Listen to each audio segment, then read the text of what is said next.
Dibertsitatearen astea Baionan, kultura eta tematika ezberdinen artean, elkartasuna eta tolerantzia bezalako balioak goraipatzeko. Hiriko elkarteen bidez, herritarrak sentsibilizatzea da xetea. 7. edizioa da jada. Dibertsitatea balioztatu nahi dugu.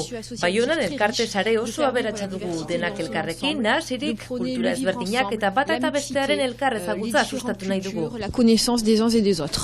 Baionan jaio berri den elkartea batuko da urten, elkar lana lagunak izenarekin, arazo psikikoak dituzten pertsonen inklusioaren aldeko elkartea zuzen.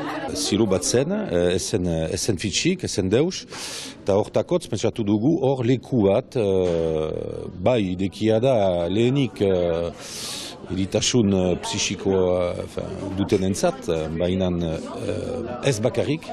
Importantena da, ukaitea leku bat idekia denentzat. Kafetito izena du lekuak, osasun mentalak herritar guztiak hunkitzen gaituen gaitza dela errandute eta beraz, elkarlana ezinbestekoa da. Batzuek, nola da, bakarrik bizi dira, ez dute harremanik, ez dute loturik, eta horrean, olako gelarekin, lotura bat atsemanen dugu beste elkarteentzat, beste profesionalekin eta untsa, hobe izaiteko. Orduan, leku bat idekia atsemanen dute eta hori importantena da.